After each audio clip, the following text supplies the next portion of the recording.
কেউ পিছন ধাক্কা দিবেন না।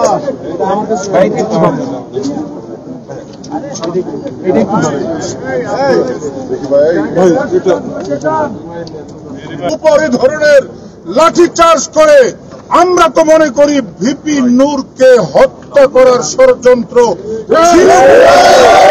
খতিয়ে দেখে অবিলম্বে জাতির সামনে প্রকাশ করতে হবে। এখন আপনাদের সামনে ভিপি নূরকে দেখে আসা বাংলাদেশ খেলাফত মজলিসের মুহতারাম আমির শাইখুল হাদিস। আমরা অত্যন্ত ভারাক্রান্ত হৃদয় নিয়ে আজকে গণমাধ্যমের সামনে দাঁড়িয়েছি।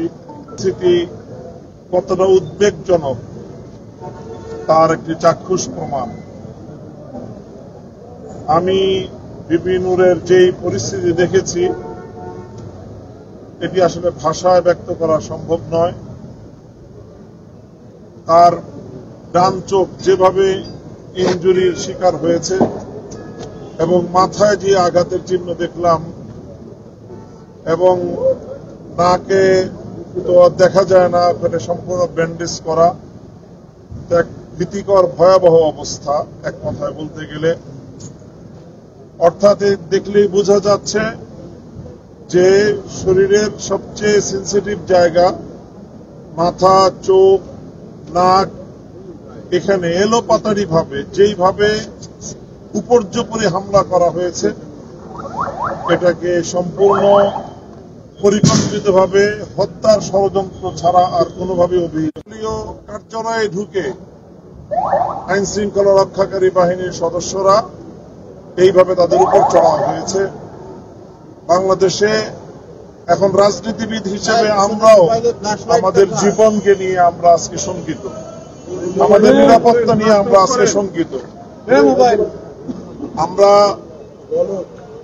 অত্যন্ত উদ্বেগ এবং উৎকণ্ঠার সাথে যে কথাটি ব্যক্ত করতে চাচ্ছি সেটা হলো এই, আজকে এই 29শে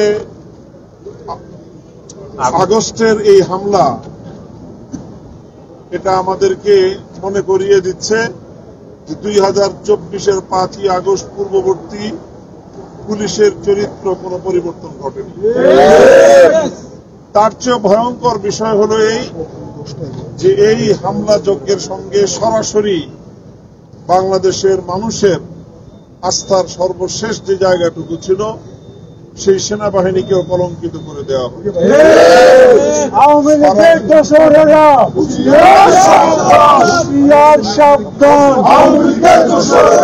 সরাসরি সেনা সদস্যরা ওপেন জাতীয় গণমাধ্যম এবং বিভিন্ন মিডিয়ার উপস্থিতিতে এইভাবে একজন দেশের বরেণ্য রাজনৈতিক নেতার উপর হামলা পরিচালনা করতে পারে, এটা সারা দেশের সকল ছাত্র জনতা আজকে এই পরিস্থিতিতে শুধু এক ভিপি নুরুল হক নূরের উপর হামলা হয়েছে, এটি আসলে তাদের একটি টেস্ট কেস।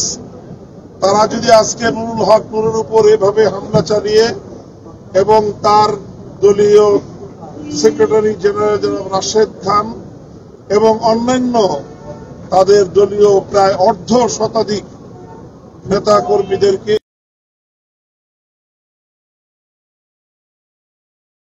এইভাবে বর্বরোচিত হামলায় ক্ষতবিক্ষত করে দিয়ে কে হাসপাতালে শয্যাশায়ী করে দিয়ে যদি এই হামলাকারীরা পার পেয়ে যায় তাহলে জুলাই বিপ্লবের অংশীজন কেউ নিরাপদ থাকবে না। কাজে আজকে আমাদেরকে সিদ্ধান্ত নিতে হবে যে জুলাই বিপ্লব সফল হবে না ব্যর্থ হবে। আমরা আমাদের ভাইয়েরা সহস্রাধিক